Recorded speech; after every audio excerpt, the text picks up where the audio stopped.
What's up mga tropa pips? Welcome back to my vlog at magandang gabi po ng Friday. Ngayong araw na ito, naku, happy weekend yung ating mga kaibigan na OFW, mga tropa pips natin dyan. Naku, excited na sa paparating na weekend dahil sila po ay mga makakapagpahinga at magkakaroon ng pagkakataon na makatawagan ng kanilang mga mahal sa buhay. Naku, kayo ba'y nagpadala o hindi? Yung totoo!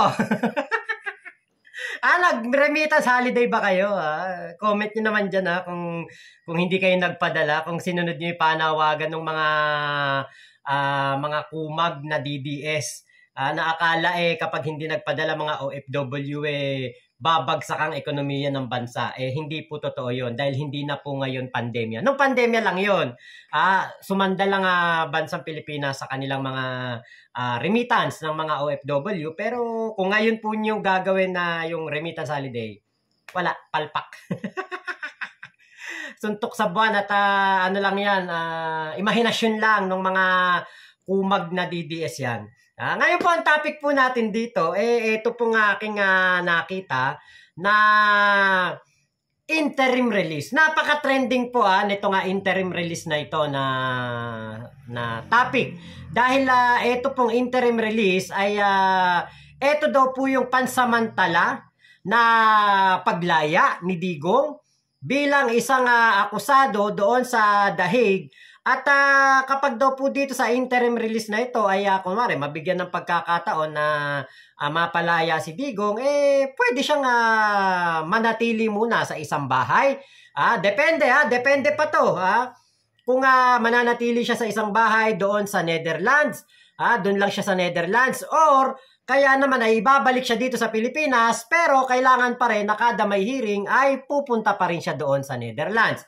So, merong mga option. May mga condition po ang ICC pagdating po sa pagbibigay ng interim release. Nito pong mga nakaraang araw, meron pong mga abogado na nagsasabi na most unlikely hindi daw po mabigyan ng interim release etong si Digong. Bakit? Dahil nga daw po sa ginagawa ng mga panggugulo, pag-iingay, pagwewelga at pagrarally ng mga DDEBs, yung mga bobong taga-suporta ni Digong na pumupunta doon sa The Hague, sa Netherlands, para po magsusumigaw doon at bring him home, bring him back, mga ganyan na sinisigaw nila, na nagmumukha lamang silang mga engot at hindi po sila papakinggan ng ICC kahit na po mapatid pa ang kanilang mga tawag doon yung alalamunan, yung mga tonsil nila, kahit magkalembang-kalembang pa yan, hindi po sila pakikinggan ng ICC dahil nga po wala pong pake ang ICC sa ginagawa nilang mga rally.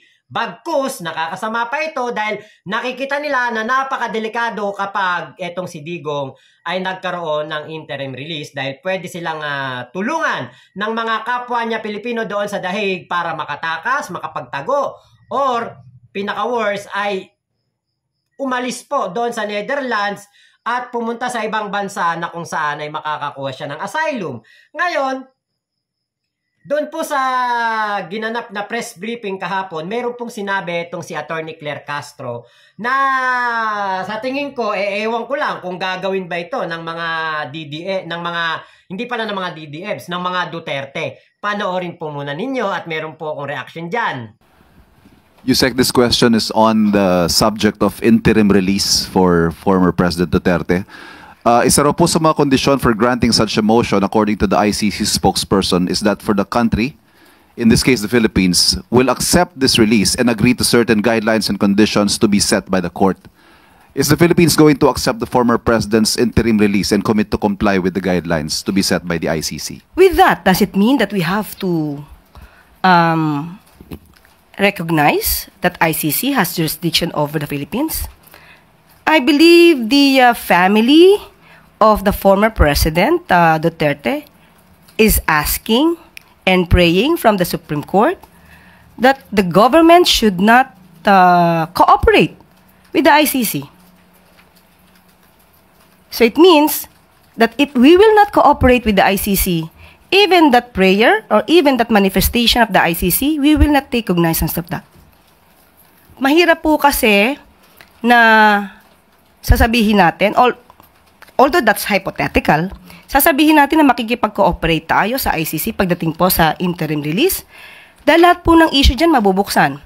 Mabubuksan din po kung magkakaroon ng freeze order sa kanyang mga assets. Gugustuhin po ba din ng pamilya Duterte na makipag-cooperate tayo sa ICC para lahat ng kanilang assets, nakatago man o hindi nakatago, ay makikipagtulungan tayo sa ICC para mahagilap lahat ng kanilang assets? Which means it's a sword that cuts both ways, if I understand what you're saying. So, it's a no-go. Ibig sabihin po, ang interim release as far as the Philippine government is concerned. Though it's hypothetical, but as we speak now, we do not recognize the jurisdiction of the ICC over the Philippines. So, that's it. Thank you. Ngayon, dito po sa sinabi na ito ni Atty. Claire Castro ay kumbaga magiging kontra ito doon po sa request ng mga ng mga Duterte doon po sa Korte Suprema na wala daw pong jurisdiction sa atin ang ICC at kanila pong inuutusan ng gobyerno o nire-request sa gobyerno na ibalik si Digong dito sa Pilipinas.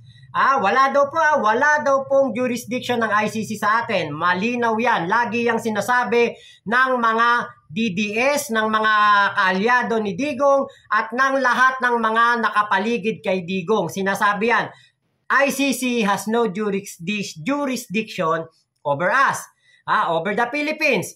Kaya lang, dito po sa interim release pala, kailangan pala na ang Pilipinas po kumbaga parang akuin natin si Digong na ating kababayan o mamamayan ng Pilipinas para po magkaroon ng interim release. Kaya lang 'di ba, lagi nilang pinagpipilitan no jurisdiction sa Pilipinas ang ICC. Paano 'yun, 'di ba? Di conflict. Diba, conflict na ngayon.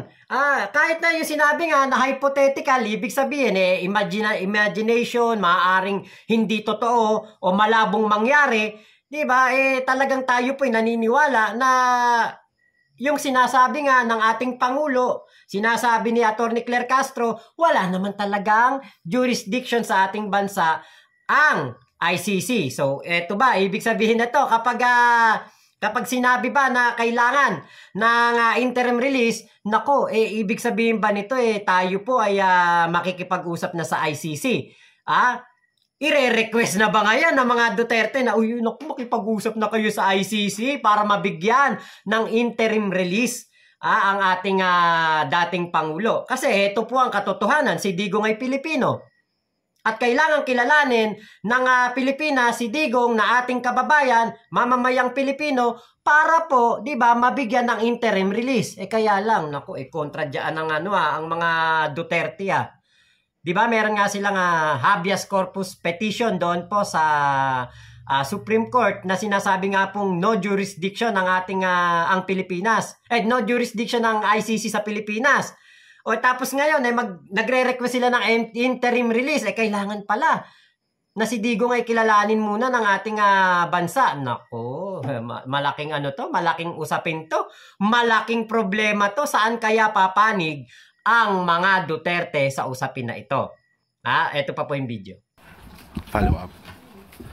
Follow-up question, Eden Santos. Good morning po, Yusek.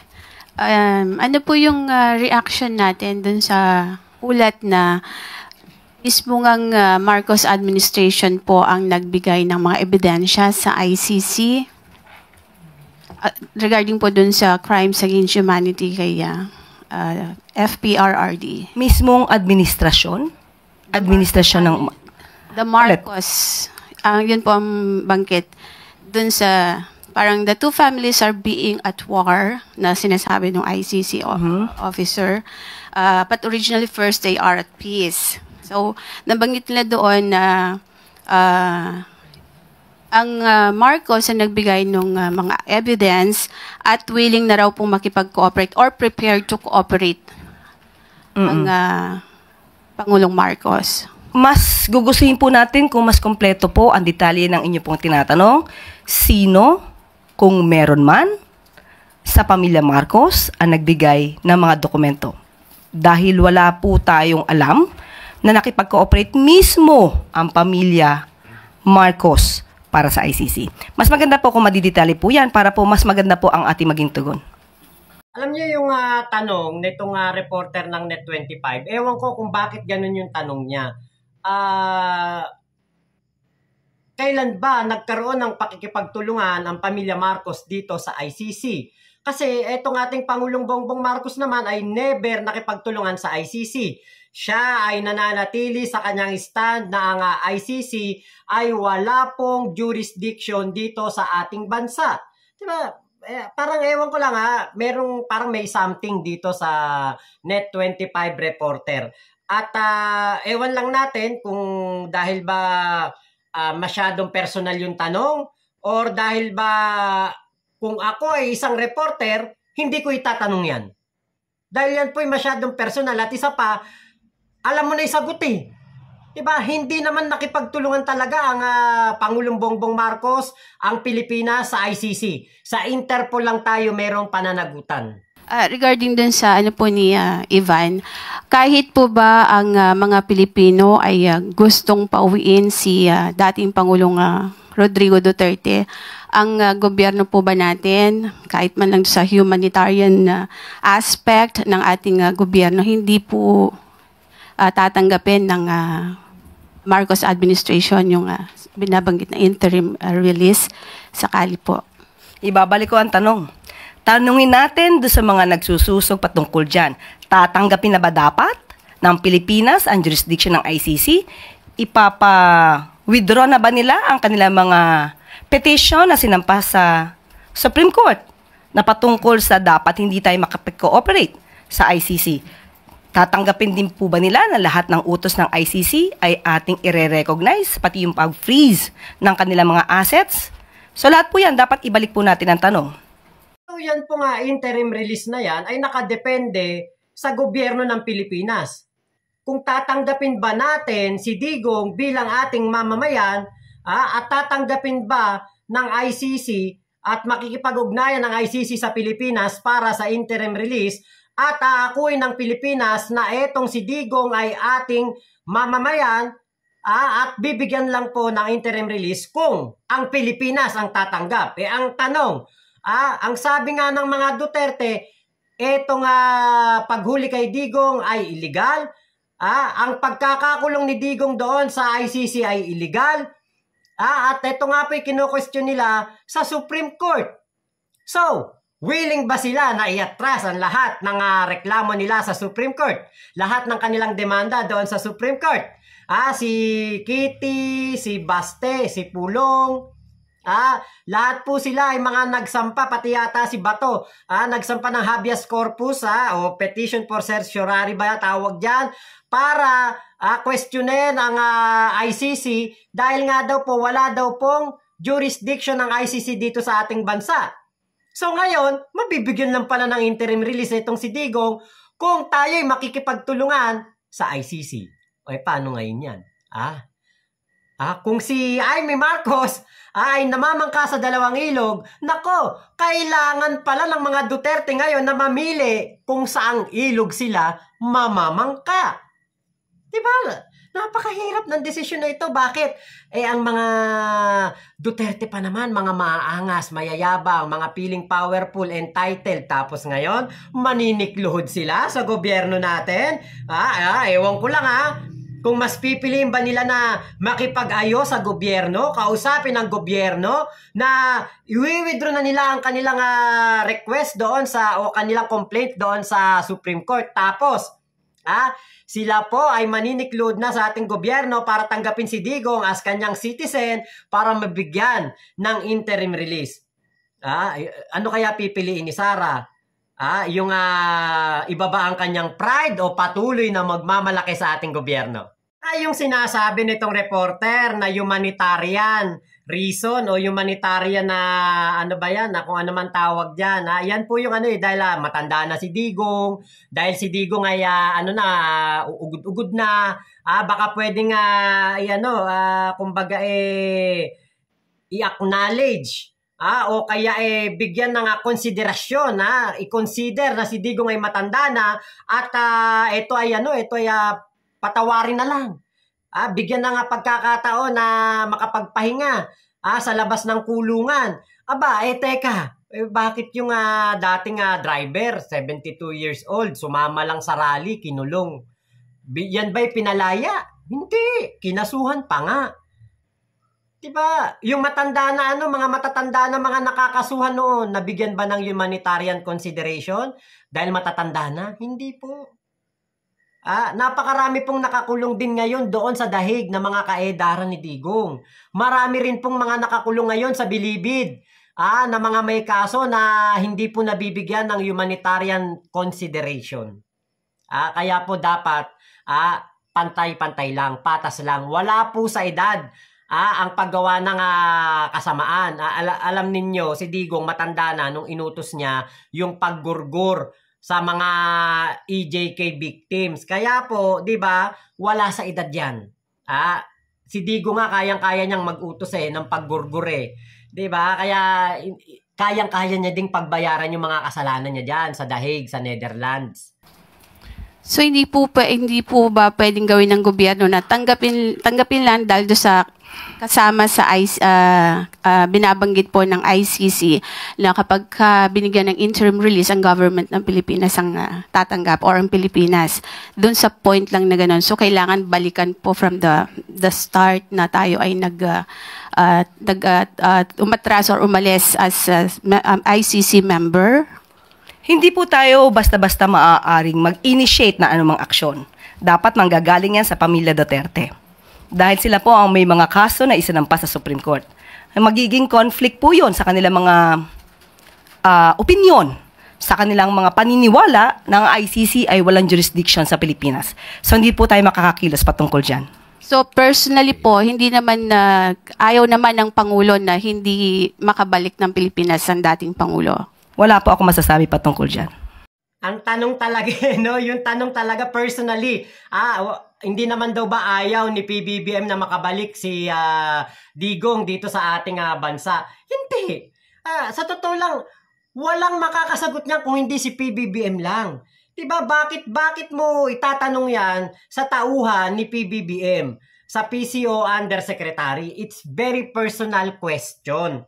Diba? Pero ako, sa aking obserbasyon, hindi naman ginusto ni PBBM na si Digong ay mapunta sa dahig. Si Digong ang nag-request niyan.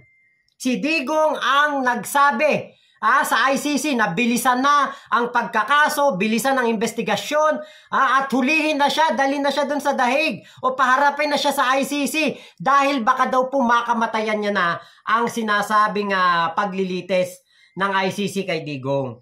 Diba kaya po, etong mga tanong na ganito, hindi po dapat yan tinatanong. Alam nyo, may napansin ako dito sa Net25 reporter na ito. Parang medyo, ewan ko kayo na balang umusga, nakita nyo naman siya, yung way ng kanyang pagtatanong ay hindi po appropriate.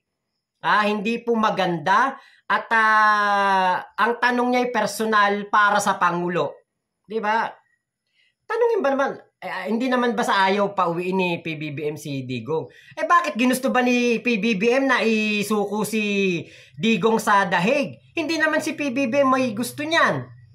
Diba? Kung si Digong ayaw niya talagang mahuli ng ICC, dapat umalis din tayo sa Interpol. Dapat, umalis na tayo as founding member ng Interpol. Umalis na tayo sa pagiging member nito para hindi po tayo mapapasok ng ICC. Hindi mauutusan ng ICC ang Interpol na hulihin si Digong dito sa ating bansa at hindi makakapunta ang Interpol dito sa atin para hulihin si Digong. Diba? Yan po ang yan ang mahirap Be careful with what you wish for. Yan ang nangyari kay Digong. Nag-wish siya ng mga ganyan, kaya ang nangyari, diba, siya po ay hinuli na ng Interpol para ibigay sa ICC. Wish niya yun wish granted. Ginusto niya yan Hindi naman si PBBM ang may gusto niyan Kaya sana sa mga reporter din, 'di ba? Ano ba 'to? Lamok. Parang datingan nitong nagtatanong na 'to, parang SMN na